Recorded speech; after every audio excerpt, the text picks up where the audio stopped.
And we are live. Hi, everyone. This is Aaron Roy from Teachable. Today, we have a whopper of a workshop. We have Jay Clouse. I'm very, very excited. Jay's workshop, How to Produce Professional Quality Podcasts on a Budget.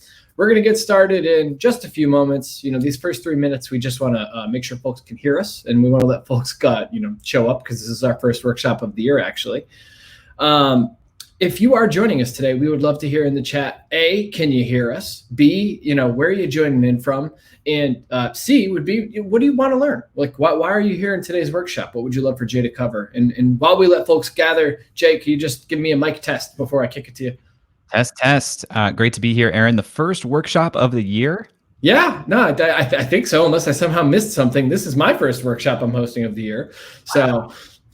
I feel special too. Don't worry. I love it. Yeah, no, it was exciting. I remember when we scheduled it last year, I was like, yes, I need this workshop because I need to upgrade my setup for all this stuff. And I need to learn how to do it on a budget. So doing it for my house. So I see folks starting to tune in here. Like I asked before, for anyone who's joining, we're going to get started in 2 to 3 minutes. Just if you could in the YouTube comments, let us know where you're joining from. I'm hosting this today live from Brooklyn. Let us know where you're joining in from. Say hello in the chat so Jay can see where folks are showing in from. And like I said, please share with us what you kind of hope to get out of today's workshop. And one of the really cool things, especially with a workshop like this today, I mean, obviously, Jay, you're sharing knowledge for free, but also folks have a chance to ask questions at the end of the workshop today. I think that's pretty incredible. Absolutely. So many workshops I attend are just pre-recorded, so it's always cool to attend a live one, be able to ask questions that someone actually could weigh in from. Hi, Rebecca in North Carolina. That's cool. Can you hear us? I know it seems like you could if you're typing in, but just actually let us know in the chat you could hear us before I kick it over to Jay. I want to make sure no one misses this great content. We got North Carolina. We got Boston. We got Germany. I'm in Columbus, Ohio. We got Aaron in New York. Michigan. Love it. Love it. Kat, I'm happy to help you figure out what you're doing. Seems like a good starting point today, right? Yeah. Very cool. And Jay, just so you know, there's like a bit of a smidge of a delay with the chat. I've just remembered that now. There's like 30 seconds. So the things me and you say, I'm asking them to write in where they're coming in from. I'm like, why isn't it immediate? There's a 30-second delay. There we go. And we have folks joining from Brooklyn as well. Well, hi, that's good to know. Well, Jay, I'm going to kick it to you right now. Before Jay starts, I just want to remind folks, this workshop today by Jay Clouse is how to produce professional quality podcast on a budget. Jay is the host of Creative Elements, co-host of Upside. Those two podcasts have combined for 500,000 plus downloads since 2018, and I'm going off old data. I know it's more since then, but that's the data point I had on hand. Jay, tell the folks a bit about your background. We're really excited for this content. And whenever you're ready for me to bring that presentation up, just give me a thumbs up or yell at me and I'll make sure to pull it on the screen. Let's just bring it on up. Grateful to be here, guys. This is really, really exciting for me to share this with you. I love podcasting and I'm an indie podcaster. You're talking to me in my podcasting studio here. This is the microphone I use. This is the camera I use. This is the room that I'm recording interviews from. But the feedback that I get time and time again from listeners of my show is that it just sounds so good. They ask me, how does it sound so good? How do you produce the show so you have voiceover and narration and all these different elements? It sounds like a show that has a team behind it. That's what I really strive for. But it's really just me. So I am here to help you learn kind of the same tools, tricks of the trade. Also to fix my camera, which seems to have frozen momentarily. Please bear with me. But I'm here to help you produce a super high quality, professional sounding show on a small budget or with a small team, because for indie podcasters, that's what we gotta work with most of the time. So I strive to be looking exactly the same live as I do in this photo today. My name is Jay. Like Aaron said, lately I've been hosting Creative Elements, which is a podcast interviewing aspiring or high quality creators for aspiring creators. I talk to high profile creators about how they broke through and can actually make a living on the things that they make, their art and creativity. I also have a platform called Freelancing School where I teach people how to make a living freelancing. And I've been creating courses for the last several years now with Teachable, with LinkedIn Learning. It's been a blast. And most recently, I built a course called Podcast Like the Pros, which is literally just an animated version of my studio that you're seeing here in this photo, to teach other people how to podcast like I have. And it's been getting a lot of great results and reviews. But we'll talk about that later.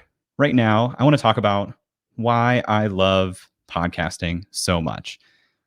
With Creative Elements, this show, it's been featured on Stitcher, Pocket Casts, Castro, Apple Podcasts. The show's been featured on just about every podcasting player that's out there, which has really helped the show grow quite a bit. And through this show, I've been able to talk to some incredible, incredible creators, including Seth Godin, James Clear, the author of Atomic Habits, Vanessa Van Edwards, behind The Science of People, Matt Diavella, who's a huge YouTuber, but before that produced the Minimalism documentary. Ali Abdaal is a huge YouTuber. Pat Flynn. These are like my creative heroes and my inspiration. And I've been able to talk to them because I have the show and because it's been able to build an audience. So it's like a gift that I actually get to bring to these people to say, hey, spend an hour with me. I'll make a super high quality audio file for you, and I'll share you with my audience. So that's really, really great. Now, these guests have been really complimentary of the show too. I talked to David Perel, and he was so impressed with the show that he put it into his newsletter to talk about how great it is, and says this interview is unlike most of the ones I've done because it's so well edited, and it's less like a traditional interview and more like an NPR show. This is like literally the testimonial that I want from people listening to my show. I want them to think, okay, this is an interview show, but it feels super, super high quality. And that's led to a lot of positive reviews. That's led to really, really fast growth on my part. Creative Elements just launched in March of 2020. And I just checked today, we have more than 400,000 downloads on Creative Elements in less than a year of being active. And all of that is because I take production quality very, very seriously. And so what I'm here to share with you today, and for folks who are joining in a little bit late, sorry for any mix up with the link. I'm just giving you a little bit of behind the scenes as to why I care about podcasting so much and what we're going to talk about today, which is high production quality on a budget, because it makes a huge difference if you're getting into podcasting today. Now, let me also say, Creative Elements, in that success you saw, the rapid growth I had last year, 400,000 downloads in 9 months' time, that's all possible because I focus on production, and this wasn't my first podcast. Before Creative Elements, I had a show called Upside, which still publishes. There's more than 160 episodes of that show. That show has 140,000 downloads. I've been publishing for 2 years. I've also been working with a podcast network called the Podglomerate. So I get to work and do cross promotions with some of the shows underneath their umbrella. So what I want to share with you today is all the lessons I've learned, because my guess is you probably haven't been podcasting for 2 years. You probably haven't produced 200 plus episodes already. And you can learn a lot from somebody who has and can help show you the ropes and help shortcut the learning process. Podcasting is a lot of work. Don't get it twisted. It is still a lot of work, but you can do it, and it can be life-changing. So before we get into the nitty-gritty of production and how we produce a show, let's first talk about why start a podcast. And again, for folks who are joining a little bit late, don't worry. We haven't gotten into the nitty gritty yet, just a little bit of a preamble to talk about how much I love podcasting and how it can be life-changing. Let's talk about why you should think about starting a podcast.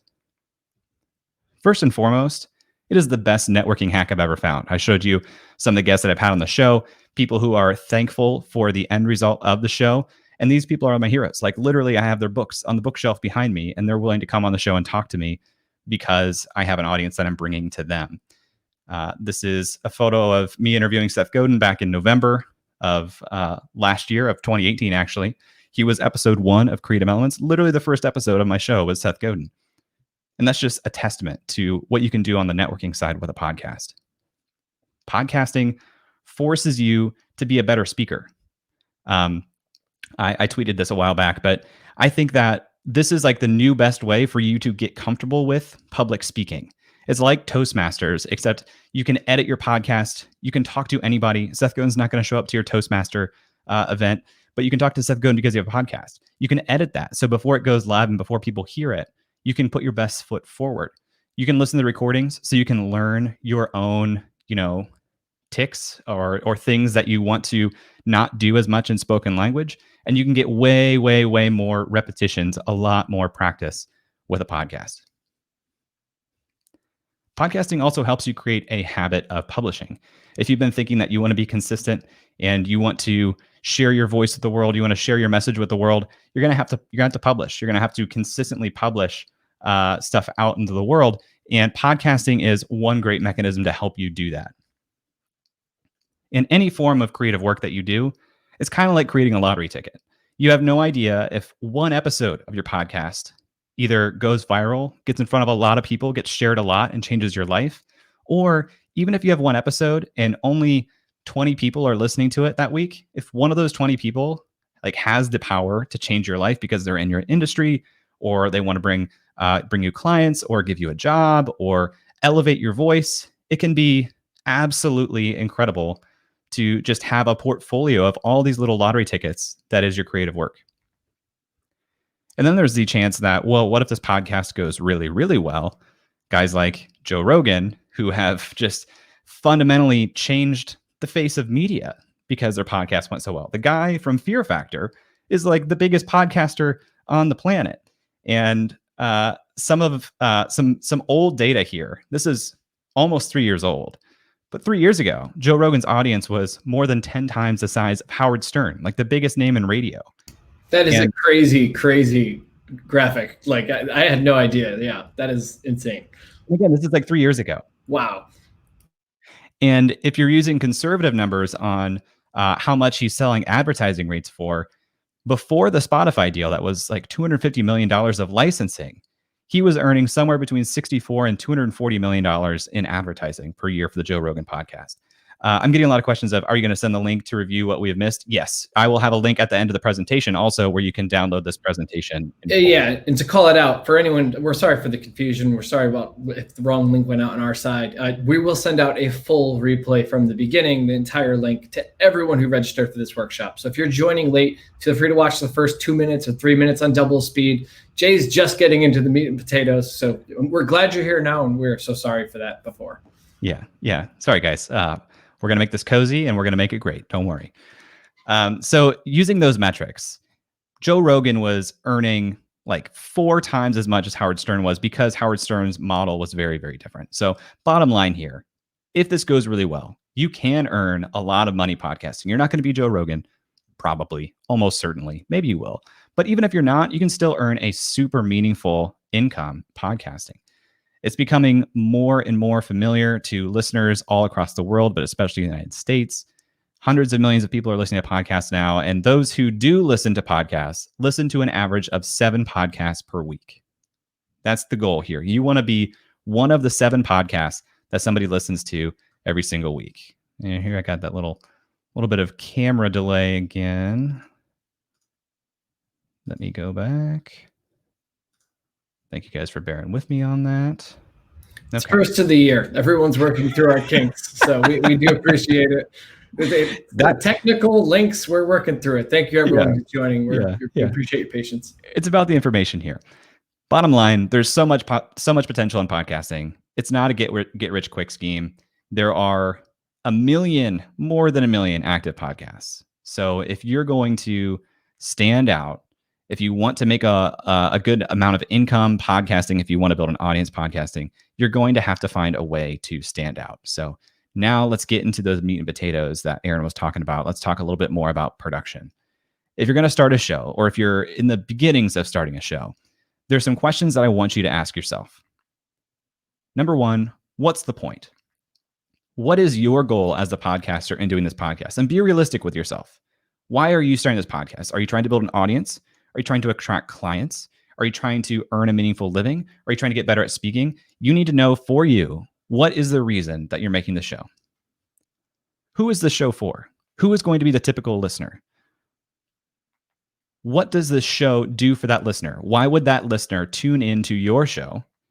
And is that thing to be done or to be done being done for them elsewhere? If somebody wants to listen to a podcast where they learn how the top experts in the world perform, they might listen to the Tim Ferriss show. And if you want to do the same type of concept, you're going to have to realize that you're competing with Tim Ferriss. So the more that you are, unique in your offering and the way that you position your show and the purpose that your show serves for somebody, the better off you're going to be in helping to get an initial audience. You want to decide if your show is meant to be educational or entertaining. And I would argue that for just about everybody listening to this, I would try to position your show as educational in some way. Of course, you want to be entertaining also. This is media, and there's an element of entertainment that you want to pull into it. But entertainment, you're competing with Armchair Expert with Dax Shepard. You're competing with Anna Faris. You're competing with literal celebrities who have big names, a ton of practice on the mic, who are getting into the space. Conan O'Brien, they're getting into the space. They already have audiences. It's going to be hard to compete with entertainers.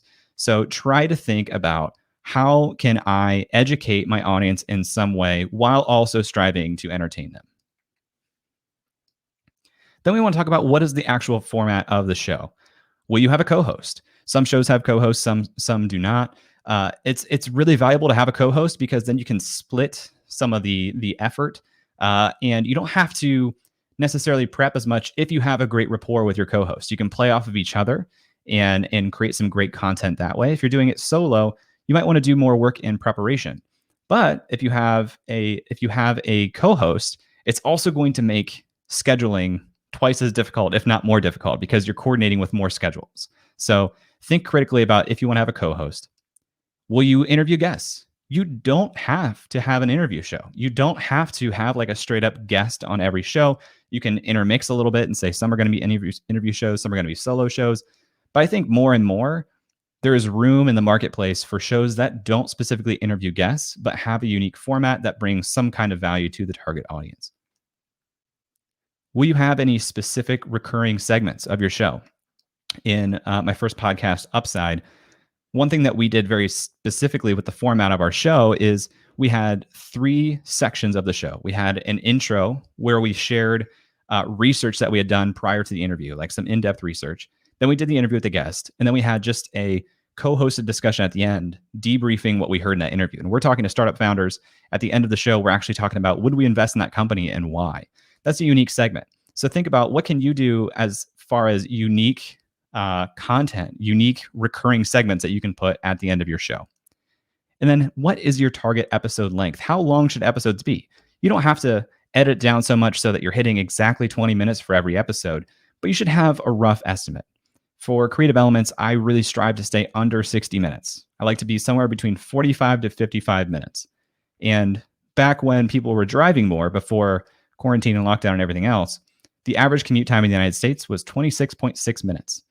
And so it was a good idea to have a show that was 20 to 35 minutes, so that even if people listened at 1.5 speed, they could get through an episode in their commute.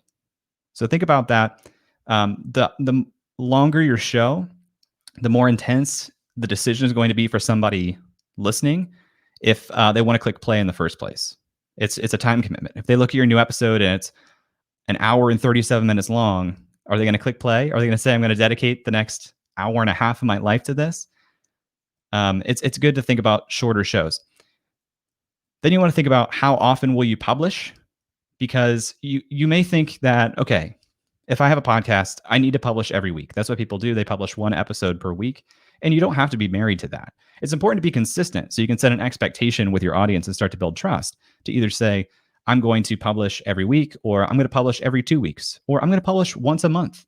That's totally up to you. You can make that decision right now that you don't have to publish every week, and you don't have to do it perpetually either. You might say, I want to publish an episode every week for the first 12 episodes, and that's going to be a season. Then I'm going to take some time off, produce 12 more episodes, and then release them once a week for the next 12 episodes. These are all questions within your control, but they're questions that you should ask yourself up front to have a dialed in format before you start recording. Aaron, I'm going to pause there and get a drink of water here. Anything you want to pull out of that? Well, I just have some, I have questions based off that, right? Like, obviously these workshops is something, these are even new for Teachable. We're figuring things out. It's not pure podcast format, because obviously video is a big component, but like, we struggle to figure out length.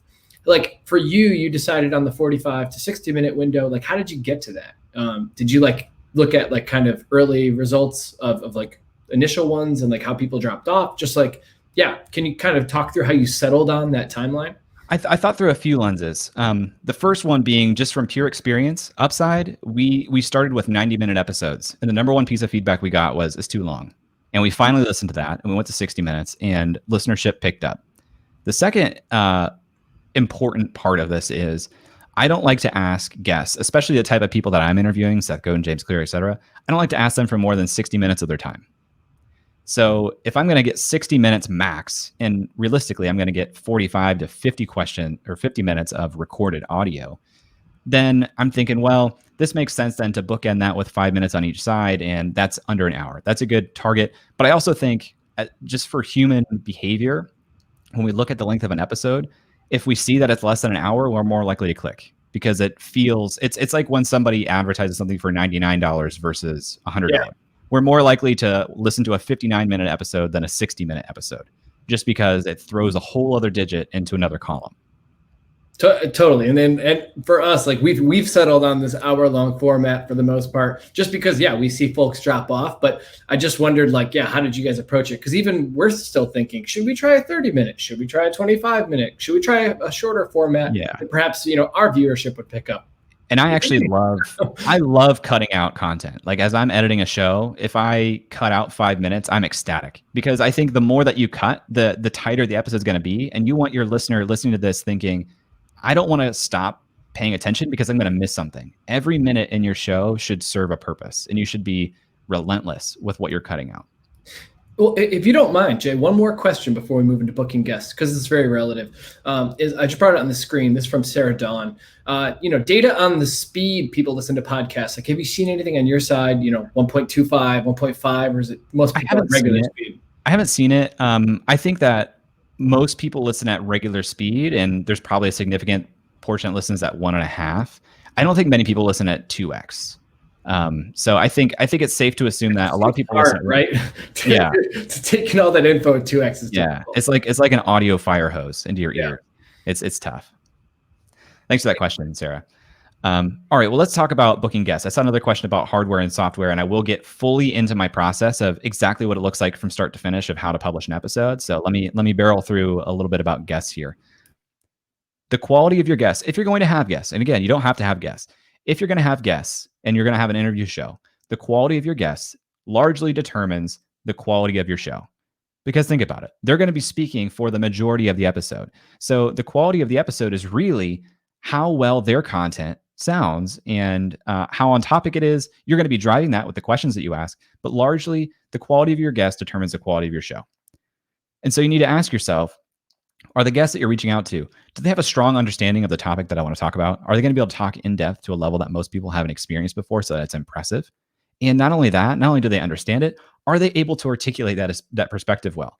Because if they're not easy to listen to, it's not going to be a good audio experience. People aren't going to get a lot out of it. So they need to be deep in understanding. They need to be able to articulate their viewpoint, and they need to be easy to listen to.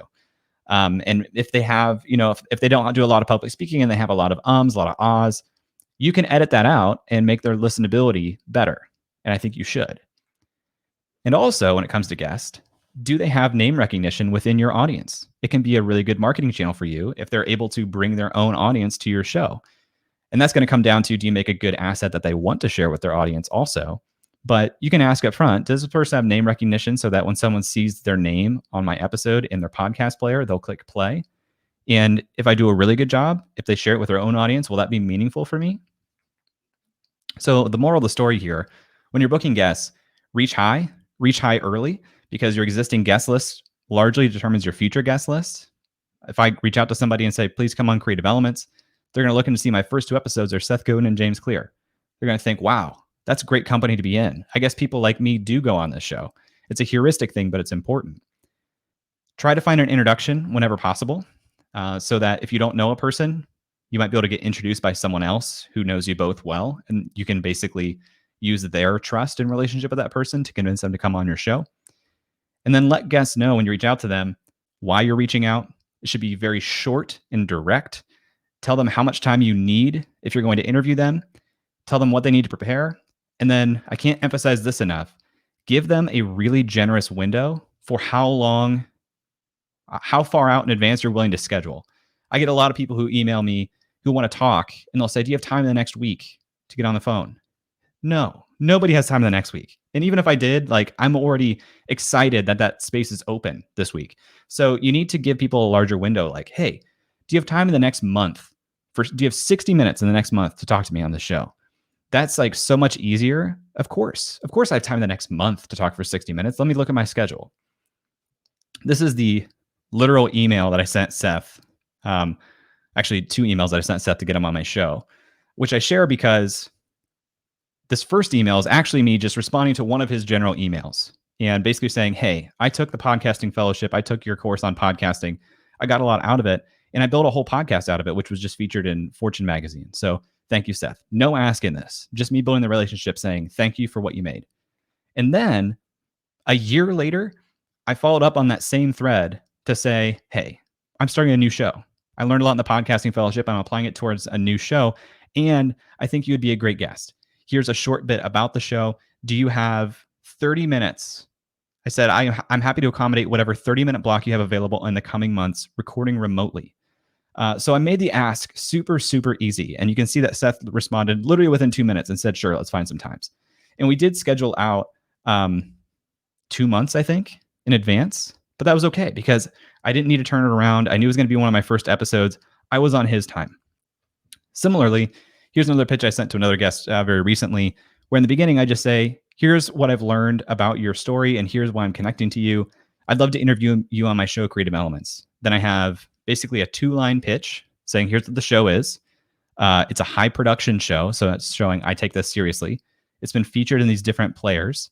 Would you be open to a 45-minute remote interview for the show?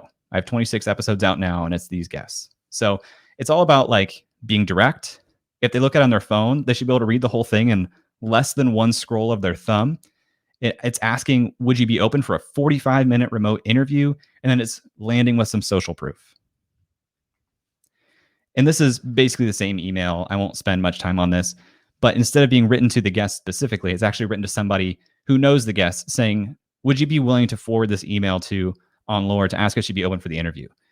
If you're looking for an introduction and you know someone who can make a connection, write the email so that they can just forward it to the guest. And all the guest has to say is, yes, please introduce me. And you can get rolling from there. All right, that was a lot. That was about guests. Now we're getting into the really, really exciting stuff, which is like my literal workflow of producing this show. It's 20 steps, so buckle in and definitely look for the replay, just in case you want to mark these things down. But I'm going to go step by step how this all works. The first thing I do is I identify the guests that I want on the show, right? You can't reach out to people, try to get them on the show until you know who they are. I use Airtable to manage that. That's where I keep my database of potential guests. It's where I schedule the publication dates. It's where I manage my entire process workflow. And Airtable looks a little bit like a spreadsheet in this way, where it has like lines for each episode of the show, but also, and I didn't have a photo here. Oh, I'll show it here in a second. You can move it into Kanban view, which is like card view to move people through the process. So to talk about that, once I've identified the guests, step 2 is reaching out to them, right?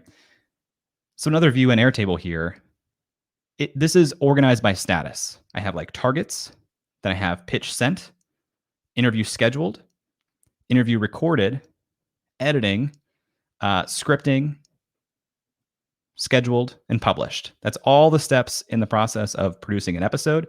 And each of these cards represents one episode, one guest. I can move it along literally through the process visually here, and I can process multiple episodes in tandem because I'm organized in this way. And I know where each episode is in the process of being fully produced.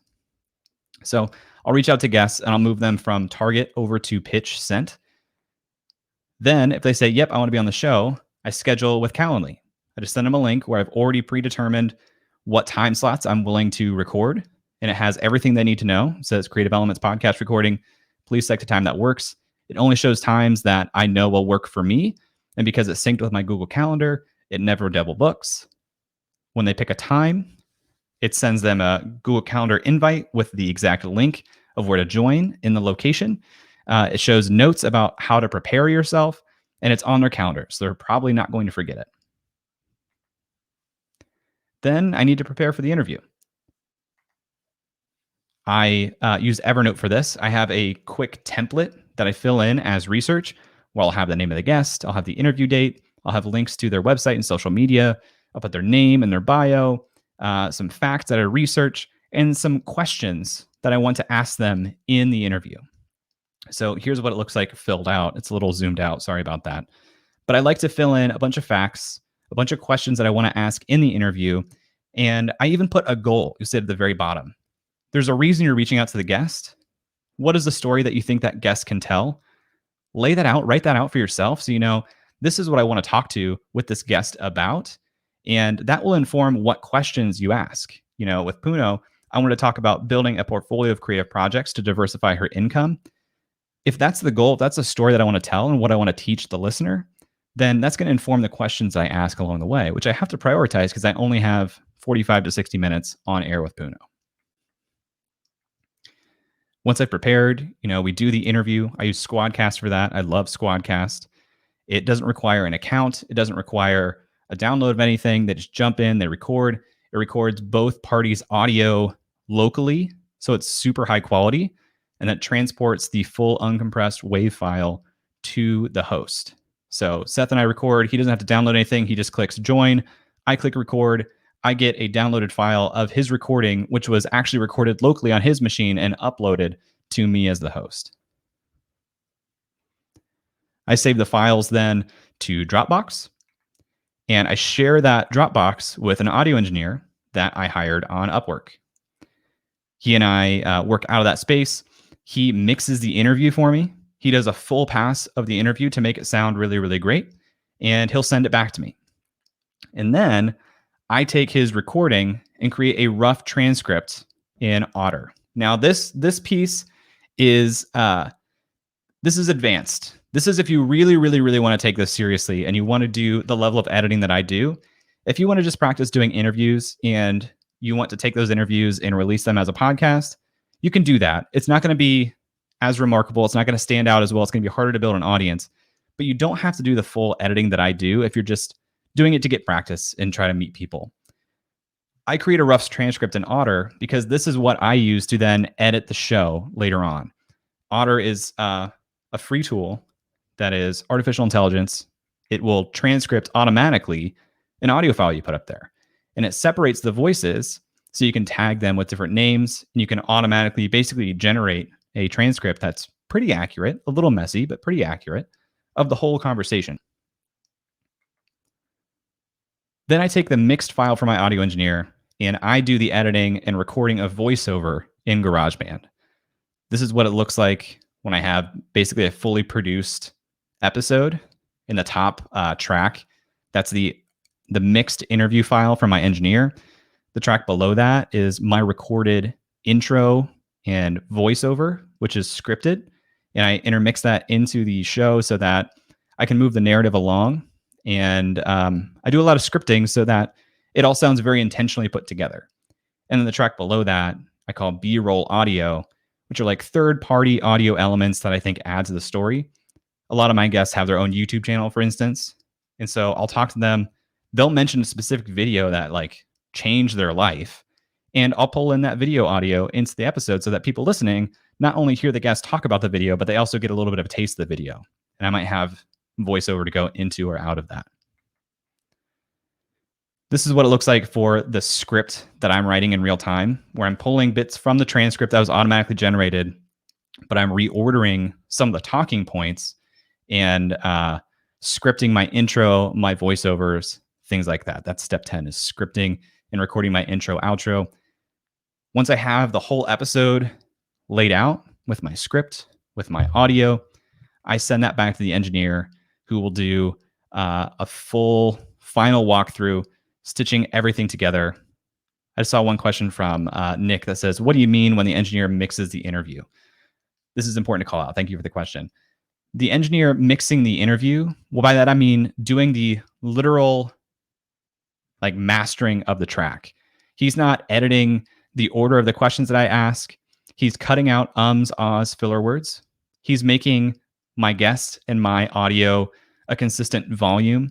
He's making the background noise in both tracks disappear and just making it sound really well mixed for voice. And then I do the actual creative editing myself in GarageBand with the scripting. Aaron, you want to add on to that? Just to confirm, because I know you said you found your audio engineer on Upwork, because I think that's obviously a challenge for someone who's trying to up their game podcasting, is like, wwhere would you find an audio engineer if you didn't know in network?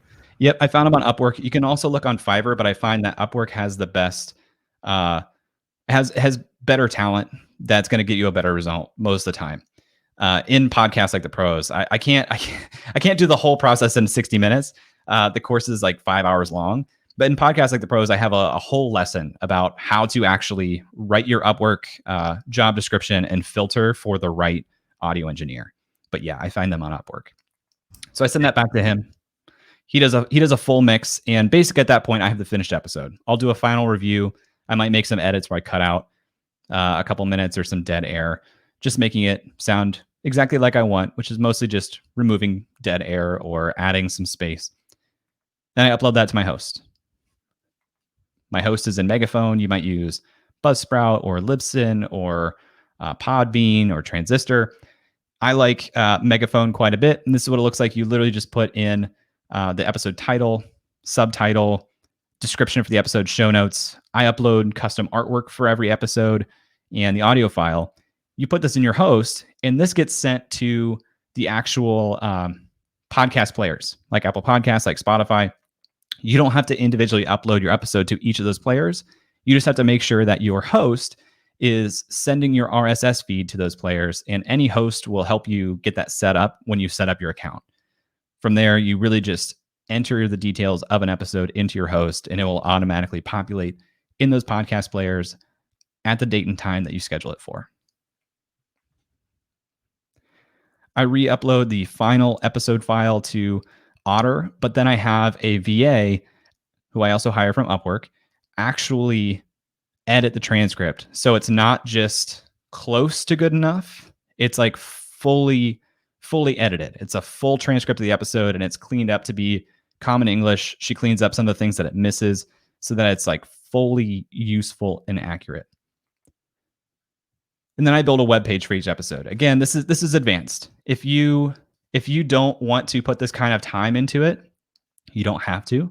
But I think about the web page as an opportunity to get some organic search to my website and to the podcast itself. So I create a web page for each episode that's predicated on the keyword of the guest name. I use WordPress. This is what the top of a web page looks like, where I'll have the album art or the cover art, the name of the guest, the sub headline, episode description.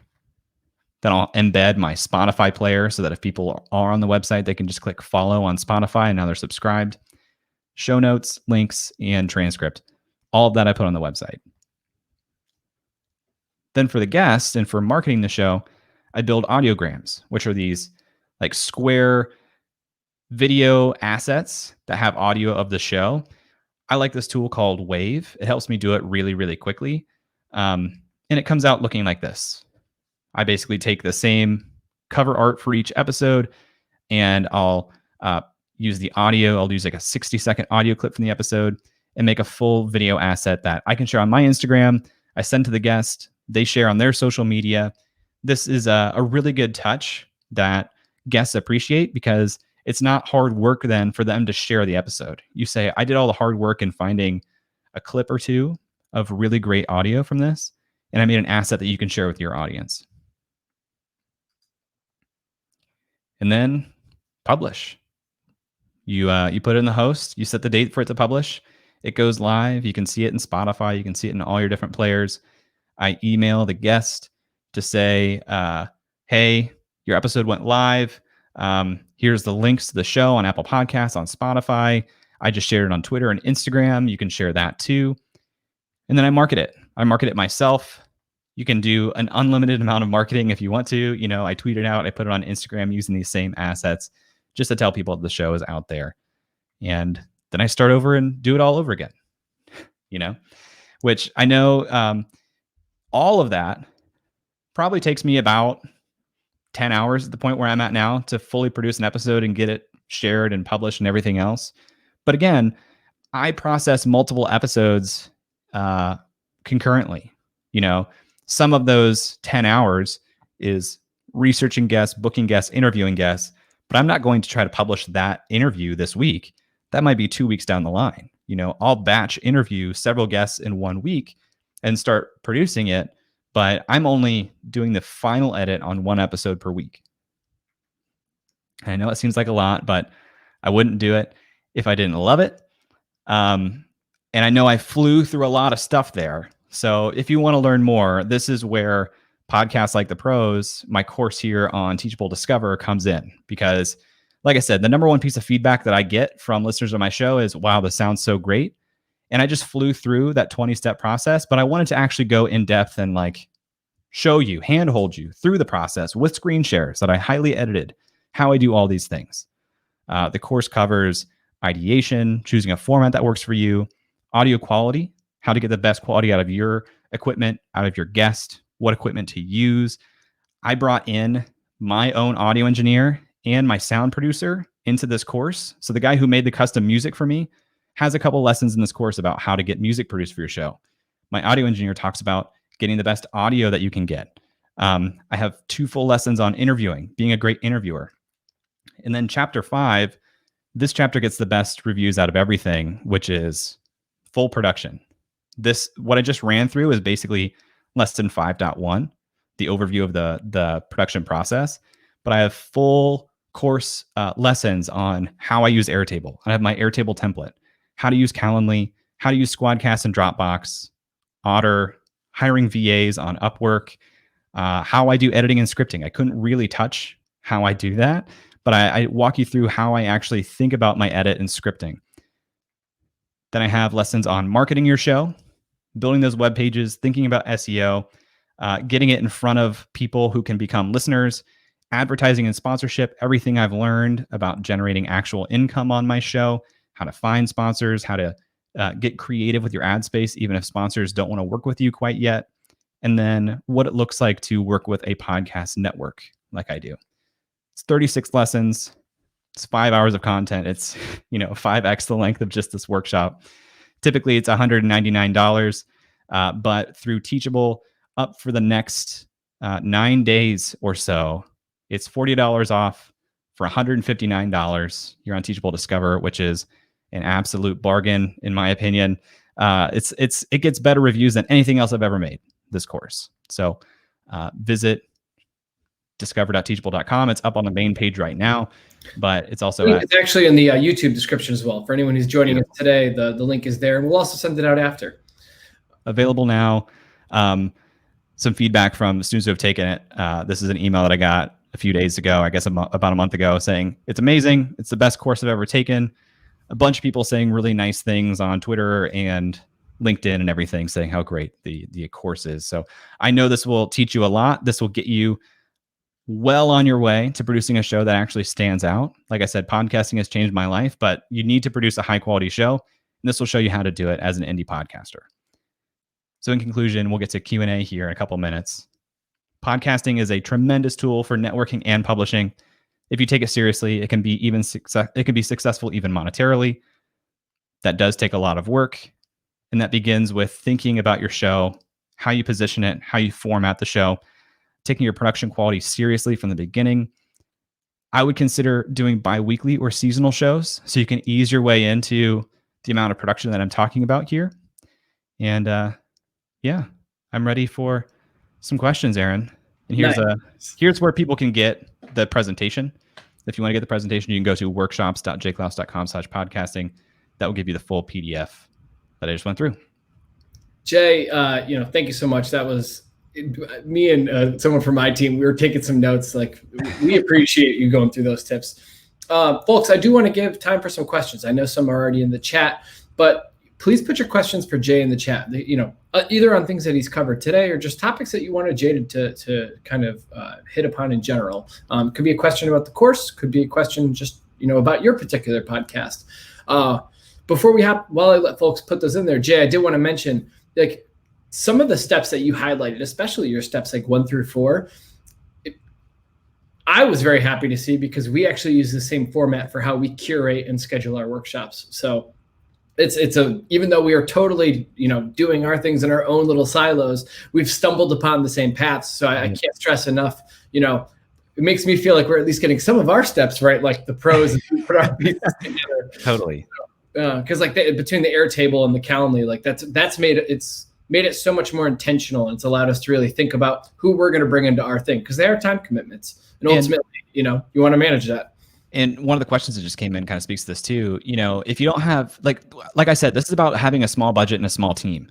So before I could hire a real human VA, Calendly and Airtable, these are essentially my VAs. Like they do so much work in the process of helping me keep organized and stay on top of this stuff that it's a huge bargain to pay $10 a month for Calendly. If you have the premium version, they have a free version. Airtable has a free version as well. And they do so much lifting in the process. So I do see that we're starting to get some questions here, Aaron. Yep. So let's actually hop into them. I'm going to grab this one from Melanie the Force. Melanie, I launched my podcast. How do I know if people hear it? It did get good reviews. I want to keep things simple. Jay, any kind of thoughts on this for someone who's just launching their podcast? Yeah, I have a lesson on podcast analytics in the course too. But short story, the analytics for podcasting are pretty limited. It's a real bummer. It'll catch up over the next 5 to 10 years, I'm sure. But basically, your only way of gauging this, Melanie, is to look into your host analytics to see how downloads are going. And you actually want to look across like a 3 to 4 week time horizon. Are downloads increasing or decreasing? That's going to give you a little bit of a rough understanding of, are people continuing to find value and continue to show up? Is this growing? What I actually love, and I have a walkthrough of this in the analytics lesson too, Spotify has a podcaster's portal where you can go in and you can see basically a burn down chart of where are people falling off when they listen. So you can look and see, for Spotify listeners at least, and Apple has this too, how far into the episode are they making it before they drop off? And my own contest with myself is looking at that chart every week and trying to stay above 50% through the whole duration. Like I want to get as many people as possible listening all the way through to the end. And that's like a really good competition to have with yourself, because that's going to force you to edit really well so that you don't have a prolonged period of time where people are like, what am I listening to right now? Or I don't like this. This isn't helping me. It makes you really focus on making a great episode. Thank you, Jay. Moving on to the next question we have from Sarah. You mentioned audio engineer. Obviously you said using Airtable and Calendly to kind of do some of the heavy lifting of, in the low budget days. Do you have any other suggestions around that? Because some folks also asked around self-engineering. So I think there's quite a bit of questions around the audio engineer component of this. I'll give you my perspective on this, which I hold very, very firmly. You could edit your own show. It's not going to sound as good as if an engineer did it. And the listeners will be able to tell a difference. They might not be able to articulate that they can tell a difference, but they will be able to tell a difference. Audio engineering costs $10 to $20 an hour to find someone that's capable and good. And think about your own time. You're not going to be able to edit as quickly as they are. If your recording is an hour, you have at least an hour of just raw audio time to get through. You're talking multiple hours to produce this thing. How much is your time worth? For me, I just knew that it was so much more well worth it for me to focus my time in the creative editing and finding great guests and outsource as soon as possible. Because if you make a great podcast and your goal is to make money on the show, then you need to make a really great show. And your energy is not best spent on the audio engineering. That will pay for itself as your show grows. And you have to think about this as an investment. If you don't take the show seriously and make it sound really great, neither will your listeners. Your listeners won't take it seriously. They won't show up. You're not going to get any audience. You're not going to be able to monetize. So I really recommend biting the bullet and budgeting for it, because it's not expensive. And it's such a huge ROI to do that. Can you edit yourself? You absolutely can. You can use a tool like Descript or GarageBand and learn the basics. I just don't think it's the best use of your time as a creator. Well, following up from that, I actually had no concept around the audio engineer hours. So that kind of blew my mind. Do you have any kind of estimates on startup costs, especially, as you're entering into the podcast space, just like big rocks? What different pieces cost? Yeah, I'm sorry I didn't have time to touch on the equipment itself, but there's several different types of setups you can invest in. And I kind of break this down in the course into 3 different levels of investment, depending on where you want to go, 3 different just hard equipment setups. And they range in cost from about $350 on the low end. You can get a really good in-person mic setup for about $800. And then if you really want to go big, in person or in studio, you can go upwards of $1,200 to $1,500 in equipment alone. So you can go really cheap on the equipment side. You can actually honestly start with a Yeti microphone, which is like $150, USB microphone, plug right in your computer, and that's enough. That's actually pretty good. You can get good audio at that, especially working with an engineer. The software itself, almost free. Like I use GarageBand, that's free. Calendly has a free version. Airtable has a free version. Dropbox has a free version. Like so much of the software is free too. And as the show grows and as you want more things, like hopefully you're generating some sponsorship revenue and you can pull in. But most of your costs are in audio equipment. And then if you're outsourcing to an engineer like I do, could be $20 to $50 an episode. Thank you for that, Jay. And I'm recording this on a Blue Yeti, so yeah, I have a whole podcast like microphone graveyard back here, and they're all Yetis. They were. I just recently upgraded to this Rode Podcaster, the new Shure MV7. I'm getting incredible reviews on, and that's a USB microphone. So it depends on how much you want to invest, but a Blue Yeti is a great way to get started. Wonderful. Jay, a bit more of a tougher question is asked, do you think a podcast should replace a blog these days? It seems like it's fast given its audio, bigger platform potential. Podcast versus blogs. Where do you land? I think you need to think about what medium feels natural to you, because in any content creation game, it's about consistency over the long term. So if you hate writing, don't try to force yourself to write over the long term. If you hate audio, don't force yourself to do podcasting over the long term. The discoverability for blogging is so much higher because there are very mature search engines like Google, and people can teach you how to get discovered by search engines by writing content that is catered to certain keywords. That doesn't exist in podcasting. However, most people reading your blog are going to be there for 5 minutes and bounce away and not have much of a relationship with you. If someone starts listening to your podcast, they can spend 30 to 60 minutes a day with you, your voice, your personality right in their ears. It's an incredible way to build intimacy with your audience very, very quickly. And so if you can make a show that people like listening to, it's going to more quickly build a loyal audience that supports you and your work and trusts you. Thank you for that, Jay. Well, speaking of podcast discovery, what are your thoughts on that? Obviously, it's been a tough topic, and it's been something that's not necessarily been solved. Obviously, you choose guests that help amplify your message and fit your audience really well. But what steps would you recommend for someone who's starting out to kind of help mitigate some of the podcast discovery just gaps in this current moment? Guests are really important. Another really important lesson in the course is about podcast artwork. Your artwork is so important, and that's something else that is probably a startup cost worth budgeting for, because it's a huge impact on whether people give you a shot or not. Guests, listeners, everybody, even listening apps. So you need to invest in good artwork, and then the best discoverability pathway that I found is being featured by those different podcasting apps that I showed at the top of the show. When your show is highlighted by Apple Podcasts or Stitcher or Pocket Casts as a show to be discovered on their Discover pages, that gets a lot of listeners because people are there looking for a new show. It's like, hey, I know exactly what you're looking for. Here's a solution for it. And you only get sponsored, or you only get featured by those apps if you have a great show that their editorial team is willing to stand behind, because that's a mark on Stitcher of how well are we recommending shows for you to listen to. They need your artwork to be good. They need your sound quality to be good. But that is by far the number one way that I found to grow the show, is to get into those apps. And each of those apps has some information on their websites about how to apply to be featured. You just have to make a show that's worth featuring. It really goes full circle. The more you invest in that production quality, the higher likelihood of being discovered and the higher likelihood of being featured. So I appreciate you kind of reaffirming that. I saw a real quick question from Kat that says, how long will I have access to the course? Maybe you've covered it.